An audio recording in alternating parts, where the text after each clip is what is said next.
120 to 150 years was that of a barren period. No good poetry, no drama. You can't even expect at that time. It came later only. No good poetry were written during that period. So you have, after Geoffrey Chaucer, it is this 120 to 150 period, for 150 years is considered to be a barren period. No good poets. Poets were there were many poets, but not.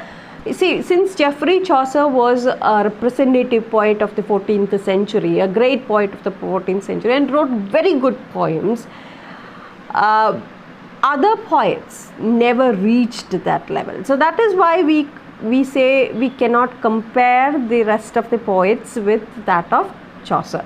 The only two poets that can be compared or that deserve some notice in this short period is that of our John Gower and William Langland. The rest were all just minor poets, very minor poets, and in fact they don't even they go unnoticed. In fact, they, of course, when you study in detail, you will have to study about them, but their poems cannot match that of Geoffrey Chaucer. So after Chaucer's death in 1400, you have a barren period, okay, and it is called the barren period for 120 to 150 years.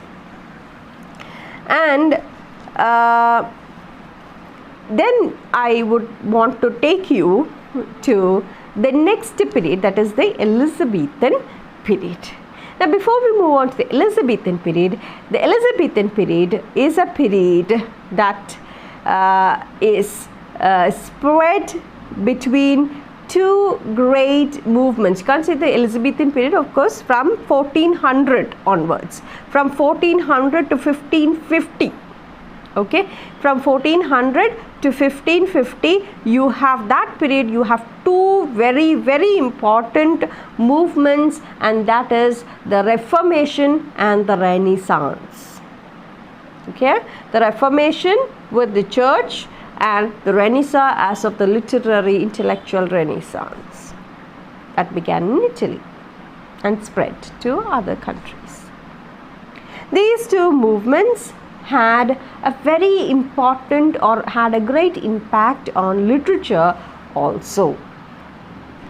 The Reformation was a religious movement that began in the 16th century. Its main objects was to reform the doctrines and practices of the Christian church, that is the Church of Rome, and ended in the establishment of various Reformed and Protestant churches of Central and Northwestern Europe, and the establishment of the Protestant Church of England. See, England is a Protestant church. They broke away from the rule of the Pope, okay, the Roman church. They broke away from the Roman church and established their own church, and that is the Protestant Church of England. You have Protestantism, okay, that is all a part of this. Okay, and you have the Protestant church, which again was, see, you can't say that they were completely different from the Catholic Church. They had the same Catholic practices, but the only difference was that the king was the head of the church.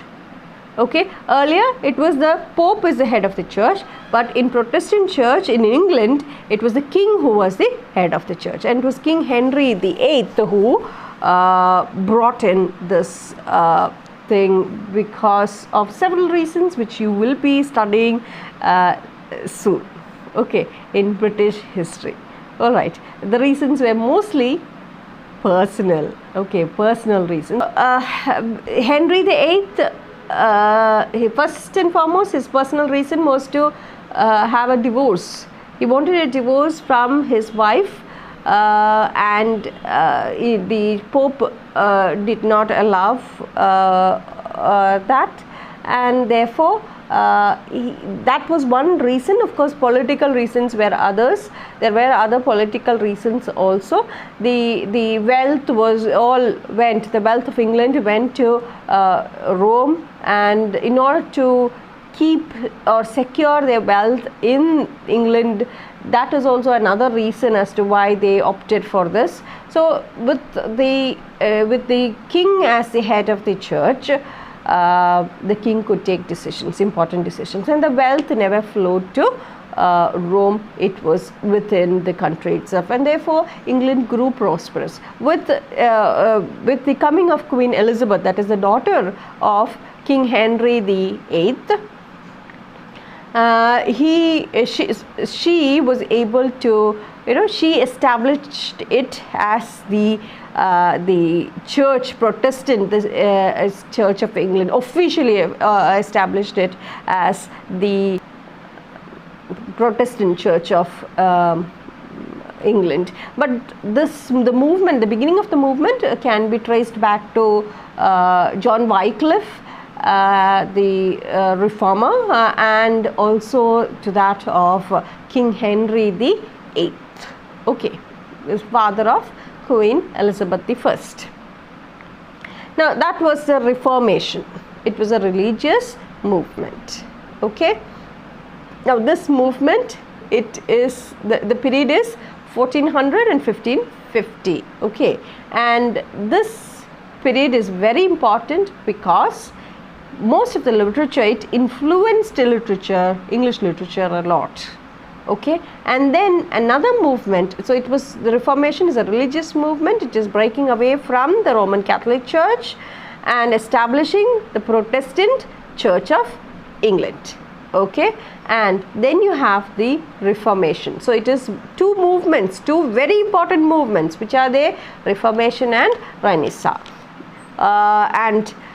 This Renaissance, or the revival of art and letters, it's called the revival of art and letters, or Renaissance. This movement started in Italy, and it happened after the fall of Constantinople. Now all these are British, all these are world history. Okay, you will have to have an understanding of world history, and I want you to listen to some of the videos on Renaissance. Okay, it's very important. And the fall of Constantinople. So it happens after the fall of Constantinople. The Renaissance started in Italy and spread to other European countries. It reached England at the beginning of the 16th century. And the most memorable names of this period was John Colet, Erasmus, and Thomas More. These way people were they are very important ones with regards to Renaissance. Okay, and slowly you have the next very important starting, or it's a beginning of the golden age of poetry, that is the Elizabethan age. Before this, I want to tell you another thing. The French were ruling. Okay, you will find that in Chaucer's period. After that comes the Tudor dynasty. And who is this Tudor dynasty? Queen Elizabeth's dynasty, or Queen Elizabeth's family. King Henry VIII's father, King Henry.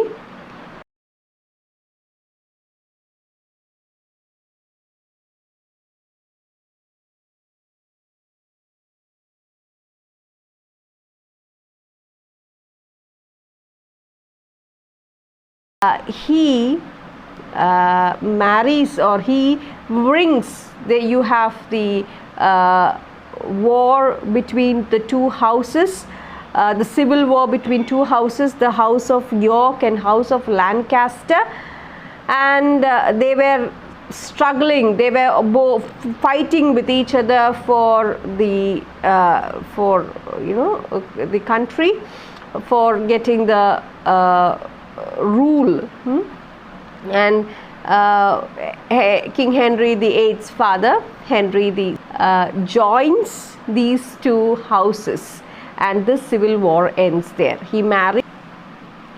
So that's one important thing. And then you have King Henry VIII, and you have Queen, after his death you have Queen Elizabeth, and you come to the 16th century. I just want to tell you that also, the French Norman conquest, it ends with the 15th, it's in the 15th century, and then you have the 16th century. It's the 16th century marks the Elizabethan period.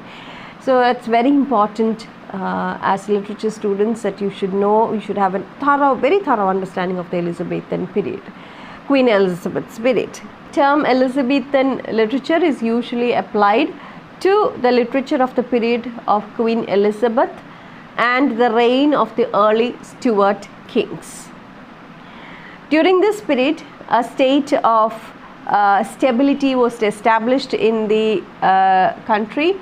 Queen Elizabeth was very powerful, and she stopped all the civil wars, and especially the war with Spain, the Spanish Armada, the victory over of England over Spain brought in a nationalist pride, and the people of England accepted Queen Elizabeth as their hero. Okay, and she brought stability in the country, established stability, peace in the country. And naturally, when peace was established, when civil war, where there was no civil war, people had enough and more time for creative ideas, and thus art and literature flourished in during the Elizabethan period. Okay, and you have the Spanish fleet, the defeat of the Spanish fleet, or the Spanish Armada, the defeat of Spain in the hands of England was in 1585. Okay, and the sense of patriotism of the people was roused, and they felt proud of their country, which they had not felt so far. Earlier, when they were broken into fragments, but now it became a one whole nation. So that's a very important period also. Now, the Renaissance, the influence of the Renaissance movement. If you look at the literary period, literary features, the influence of the Renaissance movement and the study of great classical masterpieces made many to fall in love with art and literature. The literature of the period is marked by the spirit of adventure, a thirst for discovering new realms of experience and knowledge, a quest for the remote, the romantic, and the beautiful. It is not surprising, therefore, that the Elizabethan age was an era of wonderful creativity. As I told you earlier, no wars means people are more creative, become more creative. They have time to think. Science flourished, art flourished, literature flourished. There was peace and stability in the country. Okay, the Elizabethan period. Okay, this is evident in all branches of literature, but most especially in poetry and drama. In short, this period is one of the most glorious eras in English literature.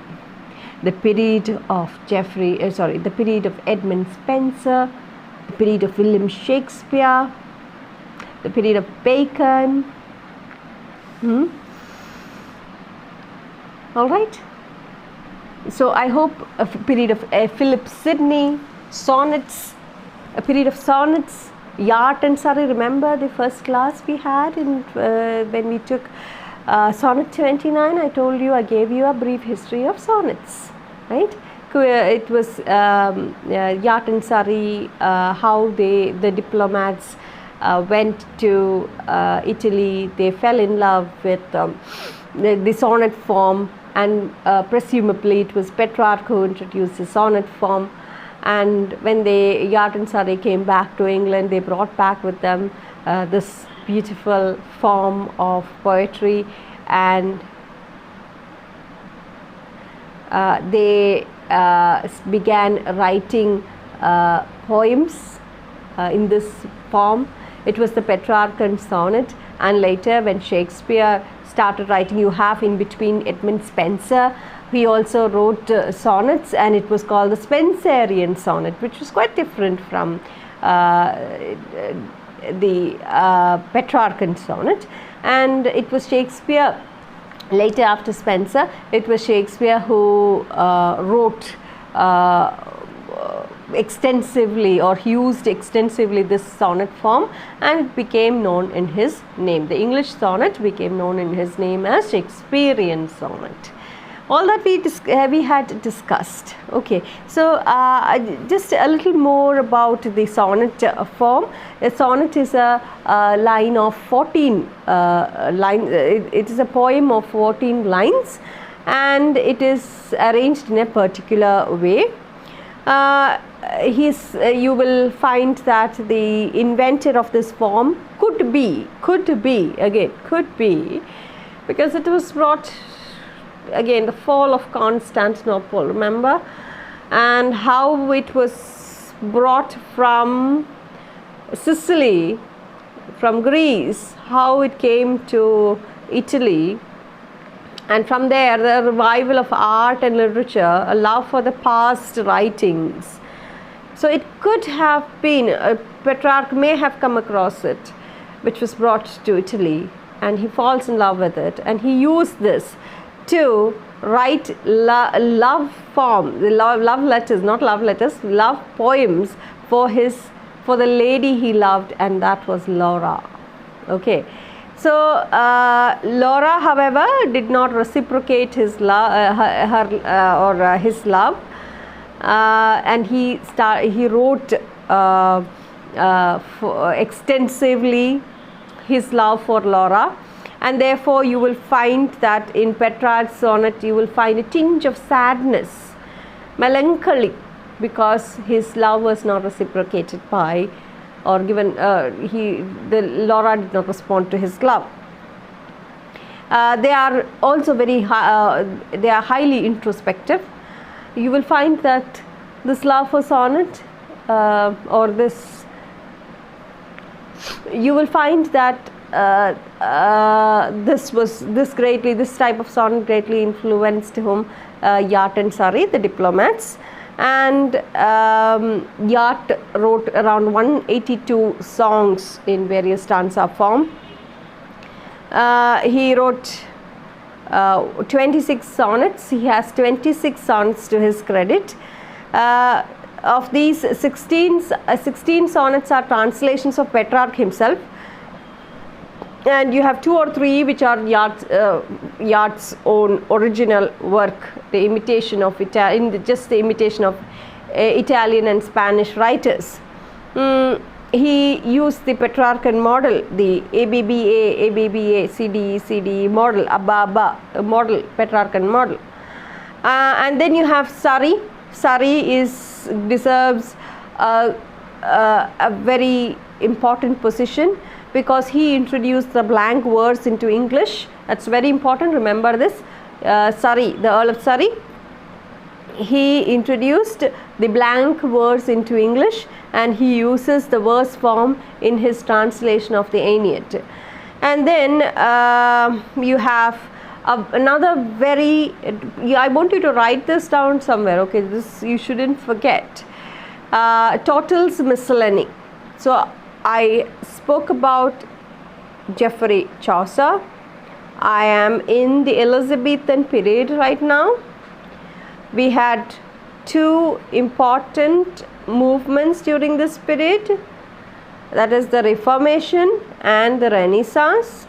Another thing that you have to remember is the fall of the Normans, the French rule, and the beginning of the Tudor dynasty.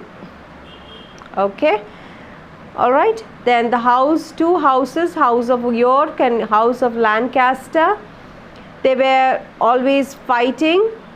The civil war was always on, and with the merge of House of York and House of Lancaster, the civil war ends, and there was a lot of peace and prosperity.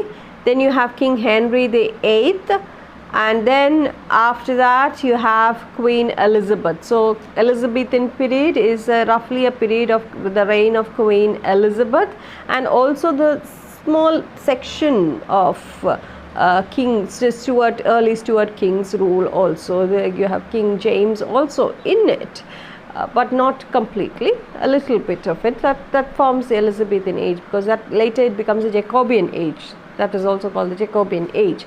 But then you find that is also a little bit is also included there. The Elizabethan era can just slightly stretch to that early periods of the reign of James the Sixth also. And then I talked about how I am now in the sonnet form, the Elizabethan period. Okay, we are going to discuss the Elizabethan period. So we begin first with the sonnet form. The sonnet form from Italy, the Renaissance movement. Okay, so from Italy it is brought to England by Yat and Surrey. Yat has around 26 sonnets to his credit. 16 of them are the translations of Petrarch himself, and then 2 or 3 are his own work. Then you have Surrey. Surrey is very important because he introduced the blank verse into English. Okay, so that is one important, these are important things. Another very, very important one is the Tottel's Miscellany. The Tottel's Miscellany was published, which published the poems of Yat and Surrey, contains also the poems by its own editor, Nicholas Grimald, and Thomas Churchyard. So you have both the editor's poems plus the poems of Yat and Surrey. You have several other writers also. Okay, I'm not going into it. John Haywood and Sir Thomas Bryan, some few others also, but I'm not going into it. It received its fame with the 8th edition, and this popularity led to a publication of various other miscellaneous poems also, and another important aspect is that you find a flow of poetry with this publication of Tottel's Miscellany. So Tottel's Miscellany is very important from a literature student's perspective. You don't have to go deep into all these writers and all. You just have to remember that this was the work of you have the poems of Yat and Surrey published in this work. Okay, it's the sonnet form. Alright, it was published in Tottel's Miscellany. Okay, just remember that name, Tottel's Miscellany. That's all that you need. You just have to remember all these things. You don't have to write it for your exam, but you have to remember all these things. Okay, we will begin Sir Philip Sidney and Edmund Spenser and the rest of the Elizabethan poets in the next class. So till then, thank you and keep safe.